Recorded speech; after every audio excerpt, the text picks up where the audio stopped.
Darling Mendoza and Her Crazy Dog, a fairy tale by Irles Cuevas. Once upon a time, there was a small, brave, happy girl called Darling Mendoza.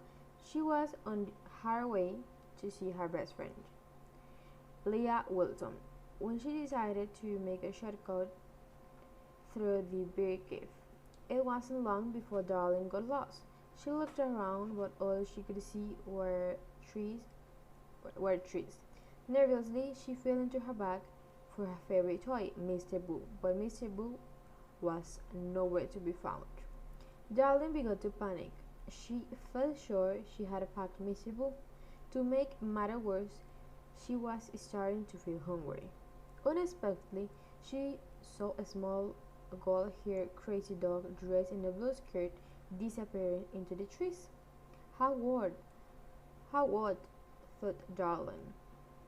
For the want of anything better to do, she decided to follow the peculiarly dressed dog. Perhaps it could tell him the way of the forest. Eventually, Darling reached a clearing. In the clearing were two houses, one made from pumpkins and one made from fruit gums. Darling could feel her tummy rumbling. Looking at the houses did nothing to ease her hunger. "Hello," she called. "Is anybody there?" Nobody replied. Darling looked at the roof of the closet's house and wondered if it would be a rude to eat someone else's gem. It would be impolite to eat a whole house, but perhaps it would be considered acceptable to nibble the odd picture or lick the odd feature in a time of need. A kid broke through the air, frightened Darling. A witch jumped into a space in front of the house. She was carrying a cage, and the cage was Mr. Boo. "Mr. Boo!" shouted Darling. She turned to the witch. "That's my toy!" The witch just grumbled. "Give Mr. Boo back," cried Darling. "Not on your Nelly," said the witch. "At least let Mr. Boo out of the cage." Before she could reply, the small gold-haired crazy dog in the blue skirt rushed in front of the footpath on the other side of the clearing. "Hello, big dog," said the witch. "Good morning." The dog noticed Mr. Boo. "Who is this?" "That's Mr. Boo," explained the witch. "Oh, Mr. Boo will look lovely in my house." "Give it to me," demanded the dog. The witch shook her head. "Mr. Boo is staying with me." Excuse me," Darling interrupted. "Mr. Boo lives with me, and not in a cage." Big Dog ignored her. "Is there anything you'll trade?" he asked the witch. The witch thought for a minute and then said, "I do like to be entertained. I'll release him to anybody who can eat a whole front door." Big Dog looked at the house made from fruit gums and said, "No problem. I would eat an entire house made from fruit gums if I wanted to." "There's no need to show off," said the witch. "Just eat one front door and I'll let you have Mr. Boo." Darling watched, feeling very worried. She didn't want the witch to give Mr. Boo to the big dog. She didn't think Mr. Boo would like living with a small gold-haired crazy dog away from her house and all her toys.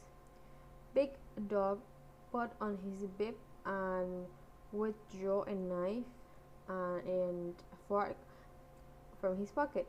"I'll eat this whole house," said the big dog. "Just watch me." Big Dog pulled off a corner of the front door of the house made from fruit gums. He gummed it down, smiling, and went back for more. And more and more. Eventually, Big Dog started to get bigger, just a little bit bigger at first, but after a few more forkfuls of fruit gums, he grew to the size of a large snowball, and he was very big as around. I don't feel too good, said Big Dog. Suddenly, he started to roll. He grown so round that he could no longer balance. Help!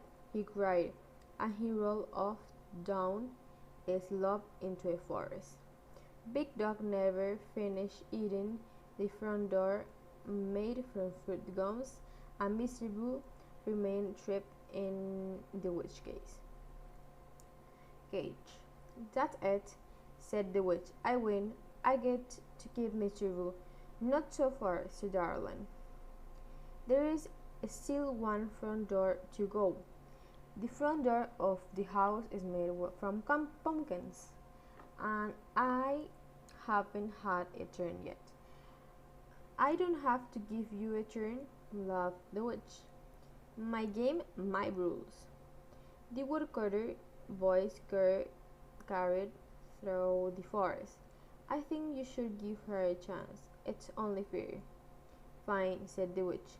But you saw what happened to the dog. She won't last long. I'll be right back, said Darling. What? Said the witch. There, where's your sense of empathy?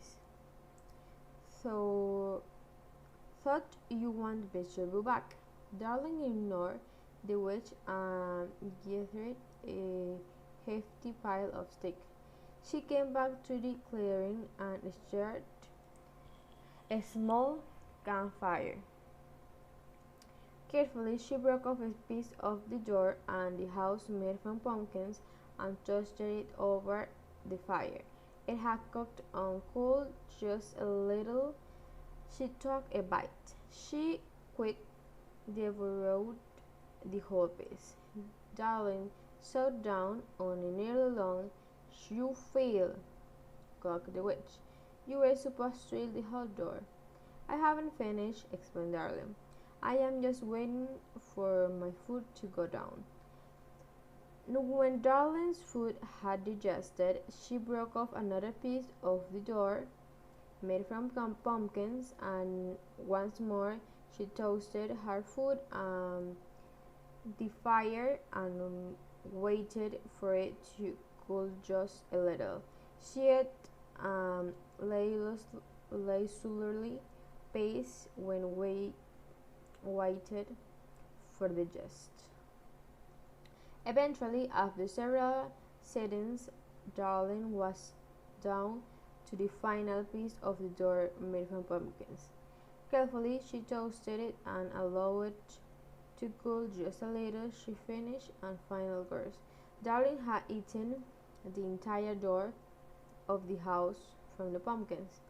The witch stamped at foot angrily.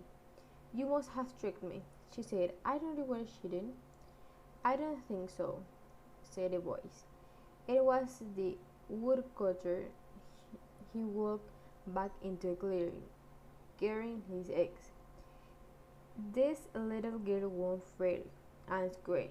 Now hand over Mr. Boo, or I will chop your broomstick in half. The witch looked horrified. She grabbed her pumpkin broomstick and placed it behind her. Then, hoofing, she opened the door in the cage.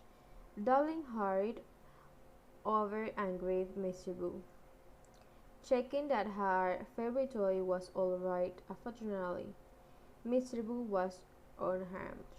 Darling thanked the woodcutter, grabbed a stick souvenir, and hurried to meet Leah. It was starting to get dark. When Darling got to Leah's house, her best friend threw her arms around her. "I was so worried," cried Leah. "You are very late." As Darling described her day, she could tell that Leah didn't believe her, so she grabbed a napkin from her pocket. "What's that?" asked Leah. Darling unwrapped a jar knob made from fruit gums. "Pudding," she said. Leah almost fell off her chair. The end. I will show you right now.